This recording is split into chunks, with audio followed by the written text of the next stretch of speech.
Baik adik-adik, kali ini kita akan membahas sebuah contoh soal berkaitan dengan rangkaian RLC seri nomor 36 Ujian Nasional Fisika tahun 2019. Perhatikan gambar rangkaian RLC berikut ini dari rangkaian berikut. Nah, di sini ada 4 pernyataan ya. Pernyataan yang benar berkaitan dengan rangkaian di atas adalah, coba kita cek rangkaiannya dulu ya. Jadi di sini ada hambatan R itu hambatan atau resistor ya. Lalu di sini ada induktor 1,8 Henry dan kapasitor 16 mikrofarad. Kemudian dihubungkan dengan tegangan AC 5,8 sin 250 T. Jadi 5,8 di sini menunjukkan tegangan maksimum. 250 ini menunjukkan kecepatan sudut. Kecepatan sudut itu satuannya radian per sekon. Kita cek pernyataan yang pertama. Impedansi rangkaian 290 ohm. Impedansi itu simbolnya Z. Nah, rumusnya Z sama dengan akar R kuadrat ditambah XL dikurang XC kuadrat ya, terus di akar. Ini sudah kita bahas di video sebelumnya ya. Jadi rumus ini tuh sebenarnya berasal dari konsep diagram fasor. Silakan dicek di video sebelumnya. Bagi adik-adik yang belum menonton, silakan dicek di playlist ya. Oke, sekarang kita akan hitung terlebih dahulu berapakah XL dan XC. Nah, XL itu rumusnya omega dikalikan dengan L.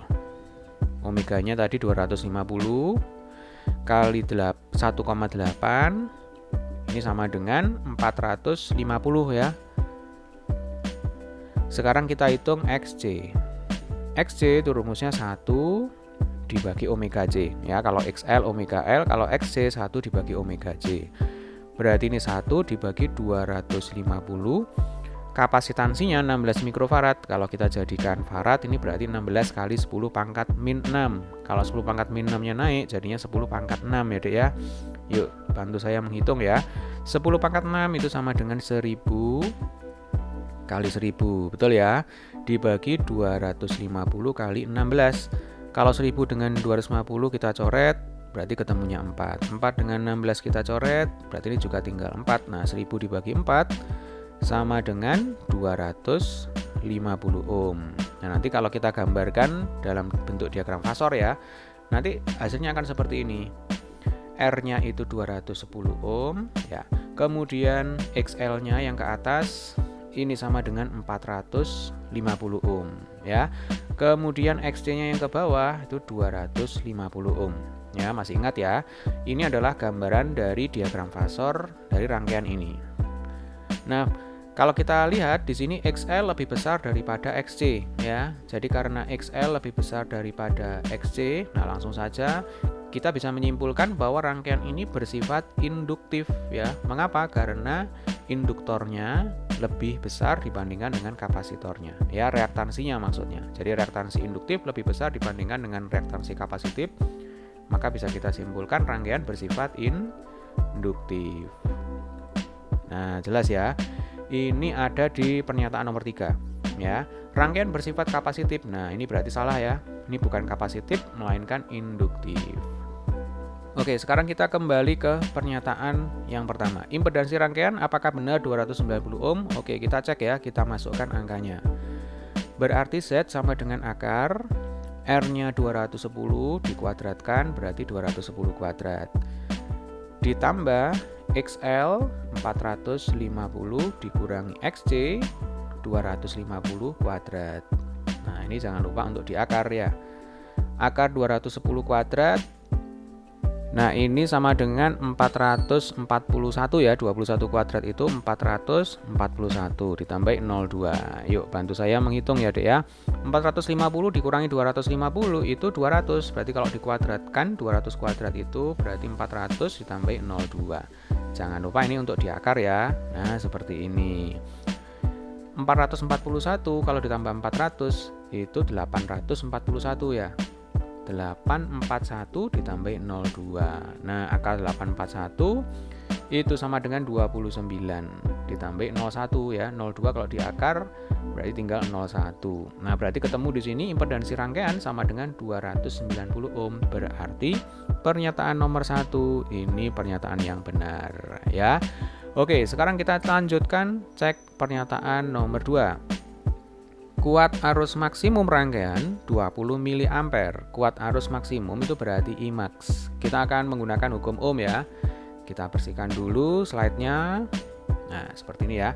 Kuat arus maksimum berarti Imax sama dengan Vmax dibagi dengan R ya mestinya. Kalau hukum Ohm itu V dibagi dengan R sama dengan arus. Nah, kan tapi karena yang dirangkai seri di sini RLC, maka yang kita bagi di sini bukan R melainkan Z ya.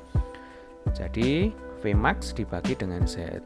Vmax-nya tadi sudah kita bahas di awal ya, sama dengan 5,8 volt ya, didapatkan dari persamaan sumber tegangan.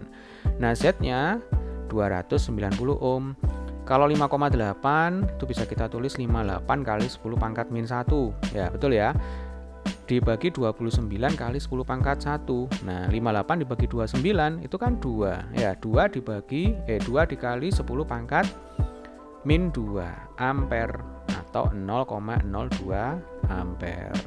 Nah, ini tapi satuannya miliampere ya. Ya sudahlah, berarti kita kalikan dengan 10 pangkat 3 ya. Jadi 1 ampere itu sama dengan 10 pangkat 3 miliampere. 0,02 kali 10 pangkat 3 atau kali 1000 itu sama dengan 20 miliampere. Ya Dek ya, berarti nomor 2 ini pernyataan yang benar. Nomor 1 tadi juga benar ya. Berarti nomor 36 sebenarnya jawabannya adalah yang A ya. 1 dan 2 benar.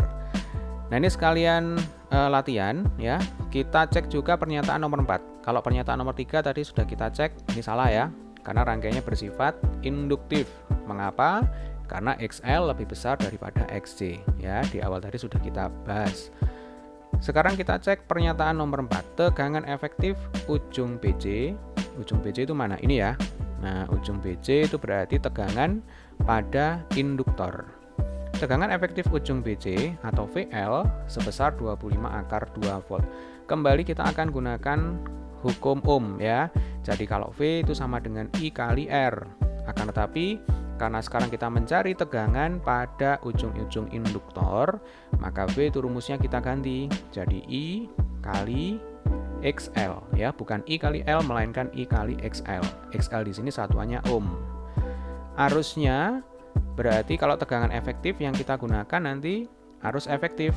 Nah, kita punya rumus I max sama dengan I efektif akar 2 ya.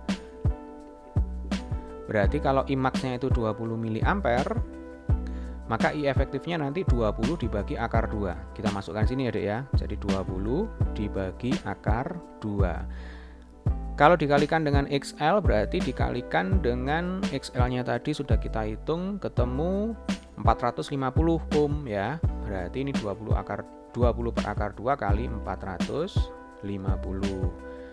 Kalau 20 kali 450, oh maaf, ini 20 miliampere ya ternyata. Berarti ini bukan 20 miliampere yang kita masukkan, melainkan 0,02 ya, 0,02 ampere atau 2 kali 10 pangkat min 2 ampere. Nah, 2 kali 450 itu 900. 900 kali 10 pangkat min 2 itu sama dengan 9. Berarti 9 per akar 2 satuannya volt ya.